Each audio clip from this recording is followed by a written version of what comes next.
Hi, my name is Layne Smith, and today I'm going to be talking about bacterial supergroups. The first thing I want to talk about is what is bacteria. Bacteria are microorganisms that can be found everywhere. They are prokaryotic, unicellular, and either free-living in soil or water, or parasites in plants and animals. The bacterial supergroups are Protobacteria, Chlamydia, Spirosheets, Cyanobacteria, and Gram-positive bacteria.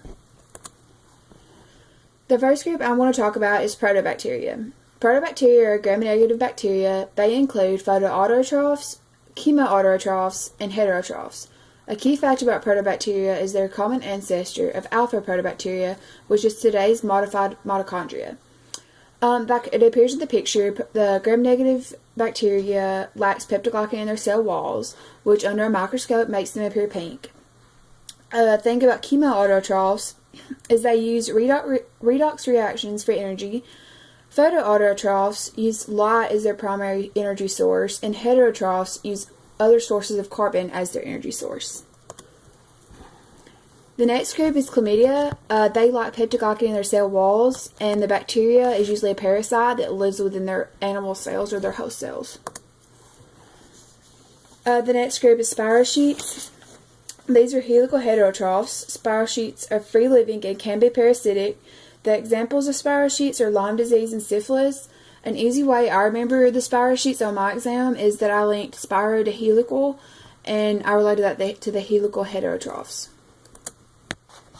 The next group is Cyanobacteria. Cyanobacteria is ancestral to chloroplasts in plants. Chloroplasts evolved from Cyanobacteria by endosymbiosis.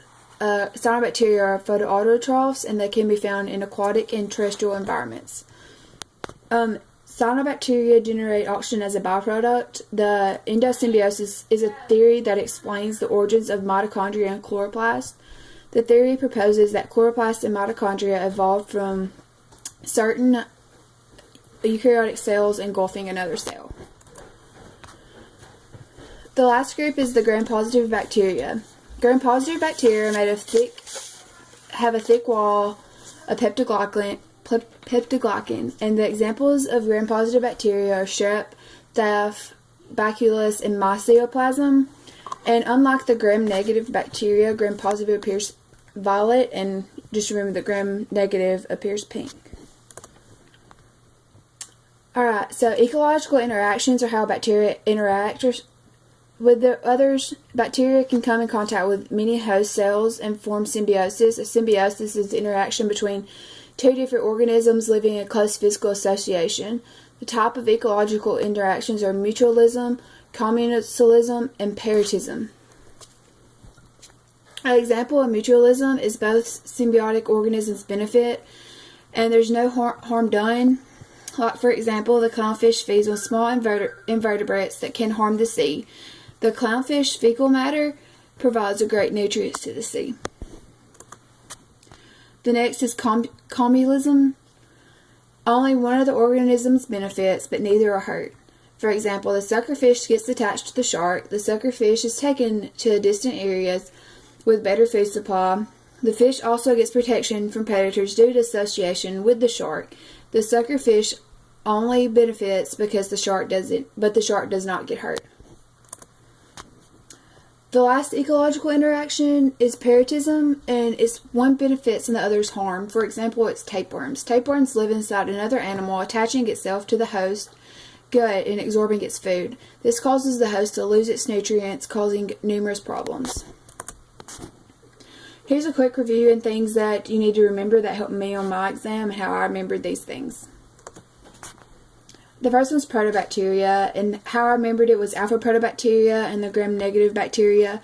Just remember that alpha Protobacteria is a common ancestor of the modified mitochondria. I remembered Chlamydia that live in the animal cells or their host cells. I remember the spirosheets were the helical heterotrophs, and remember to relate spiro to helical to make the connection. Remember that cyanobacteria is chloroplasts that evolved from endosymbiosis. Remember, endosymbiosis is the engulfing of another eukaryotic cell. The last one was gram-positive bacteria. Remember that a large amount of peptidoglycan in the cell walls, and remember that it appears violet under a microscope.